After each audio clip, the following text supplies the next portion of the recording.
और इस वक्त आपको लिए चलते हैं लखनऊ, जहां सीएम योगी संबोधन उनका चल रहा है। इसके साथ ही श्रमिक कामगार योजना के तहत लाभार्थियों से बातचीत कर रहे हैं। आज प्रदेश के अंदर श्रमिकों को भरण पोषण भत्ता 54 लाख लोग परिवारों को उस समय भरण पोषण भत्ता हम लोगों ने कोरोना के दौरान दिया।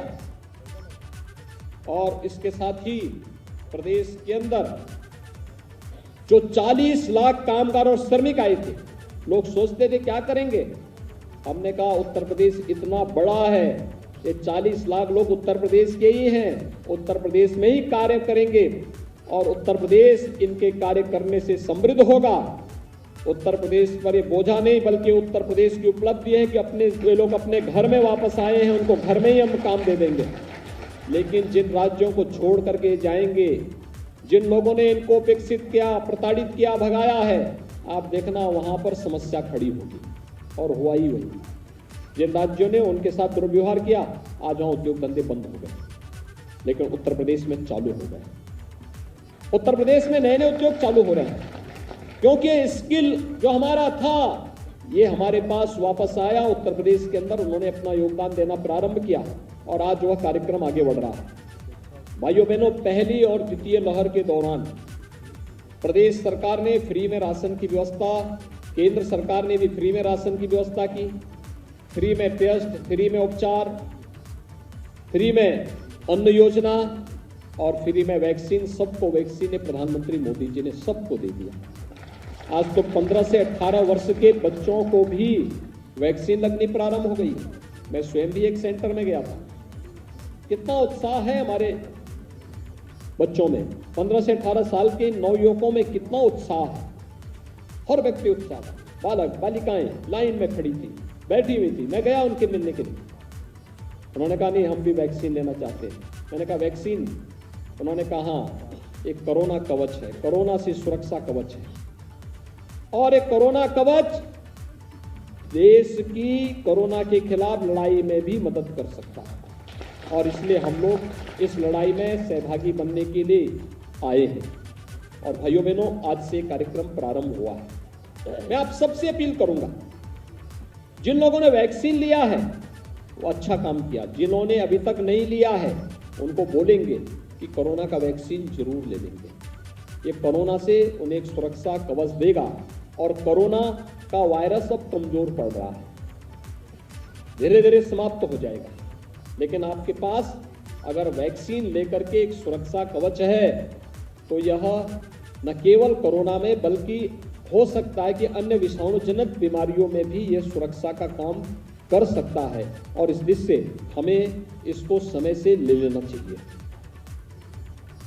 लेकिन मैं पूछना चाहता हूं, आज हम 15 करोड़ लोगों को फ्री में राशन दे रहे हैं, 43 लाख गरीबों को हम लोगों ने प्रदेश में एक एक आवास उपलब्ध करवाया है, 2 करोड़ 61 लाख परिवारों को एक एक शौचालय उपलब्ध ग्रामीण क्षेत्र में ग्रामीण और शहरी क्षेत्र में करा दिया है, 58,000 ग्राम पंचायतों में सामुदायिक शौचालय बन गए हैं, 1 करोड़ 43 लाख परिवारों को हम लोगों ने फ्री में विद्युत के कनेक्शन उपलब्ध करवाए हैं, 1 करोड़ 56 लाख परिवारों को रसोई गैस के कनेक्शन उपलब्ध करवाए हैं, 6 करोड़ लोगों को केंद्र सरकार की ओर से स्वास्थ्य बीमा का निःशुल्क कवर दिया गया है, 5 लाख रुपए सालाना, और राज्य सरकार ने 60 लाख परिवारों को यह सुविधा उपलब्ध करवाई है। 60 लाख का मतलब 3 करोड़ लोगों को राज्य सरकार के स्तर पर हम लोगों ने सुविधा उपलब्ध करवाई है। भाइयों बहनों, प्रदेश वही, प्रशासन वही, सरकार बदलने से कितना परिवर्तन होता है। और होता भी क्यों नहीं, क्योंकि पहले गरीबों का यही पैसा बड़े बड़े उन नेताओं के घरों को भरता था जो आज जेसीबी चला करके निकाला जा रहा है। नोट की गड्डियों को निकलते हुए आपने देखा होगा। और अब तो जो लोग लूट मचाए थे वे स्वीकार भी कर रहे हैं और कह रहे हैं ये पैसा हमें मौका मिला था तो हमने कर दिया, और कह रहे हैं कि अब चुनाव आयोग हस्तक्षेप करे, ये छापेमारी न ही होगी तो फिर चुनाव के बाद में करना। यानी चीजें दिखाती हैं कि चोर की दाढ़ी में तिनका। ये चीजें दिखाती हैं गरीबों को लूटते थे, श्रमिकों के हकों पर डकैती डालते थे, विकास के कार्य में बाधक बनते थे, प्रदेश के विकास को आगे नहीं बढ़ने देते थे। और आज प्रदेश विकास के साथ तेजी के साथ आगे भी बढ़ रहा है, लेकिन साथ साथ हर गरीब को, हर गांव को विकास की योजनाओं के साथ जोड़ रहा है। और आज ये वही योजना है जिसमें 3 करोड़ 81 लाख कामगार और श्रमिकों को हम लोग इस योजना के साथ जोड़ रहे हैं। लेकिन क्योंकि अभी 1 करोड़ 50 लाख कामगार और श्रमिकों के अकाउंट की वेरीफाई ही कर पाए हैं, इसलिए उनको हम लोगों ने तय किया कि कोरोना की 3rd वेव की जो आशंका व्यक्त की जा रही है, यद्यपि खतरनाक नहीं है, लेकिन फिर भी सतर्कता की दृष्टि से कि अगर कोई फ्री में राशन दिया जा रहा है, राशन के साथ दाल भी उनको उपलब्ध करवाया जा रहा है, खाद्य तेल भी उपलब्ध करवा रहे हैं, अंत्योदय परिवारों को 1 किलो चीनी, 1 किलो नमक भी उपलब्ध करवाया जा रहा है।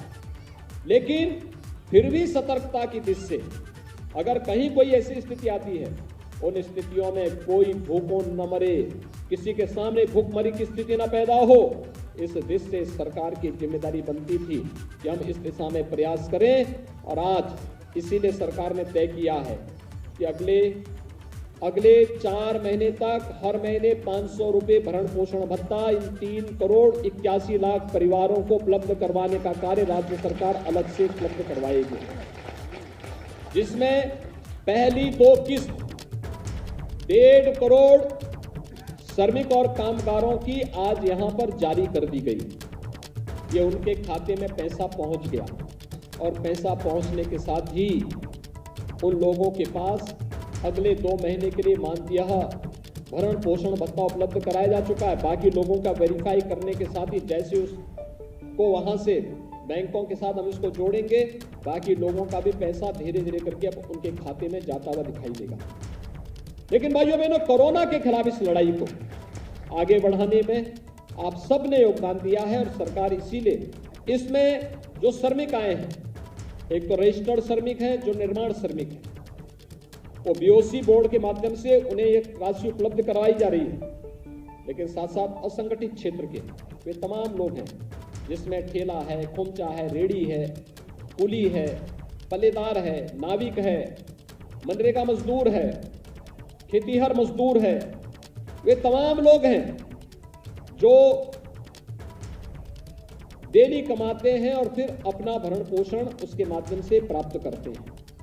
और मुझे लगता है इस कार्यक्रम को आगे बढ़ाने के साथ इसके साथ सफाई कर्मियों को भी इसके साथ जोड़ना चाहिए, क्योंकि सफाई कर्मी फ्रंट लाइनर है।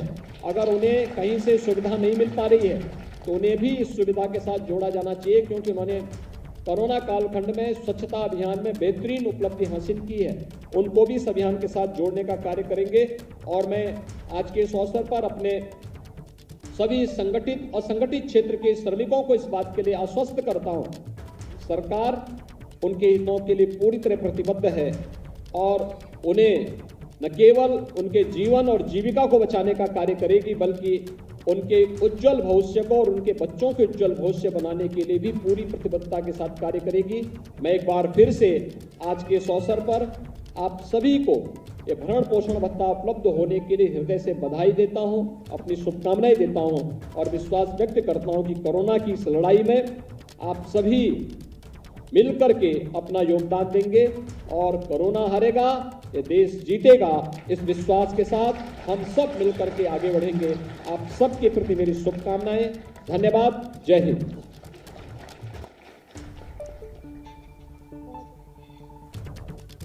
तो भरण पोषण भत्ता कार्यक्रम में शामिल हुए सीएम योगी आदित्यनाथ। अगले 4 महीने भरण पोषण भत्ता दिया जाएगा श्रमिकों और कामगारों को और इसकी पहली 2 किस्त 1 करोड़ 50 लाख श्रमिकों और कामगारों के खाते में पहुंचा दी गई है। यह कहना है मुख्यमंत्री योगी आदित्यनाथ का। अगले 4 महीने भरण पोषण भत्ता मिलना है, जीवन और जीविका दोनों को बचाना है।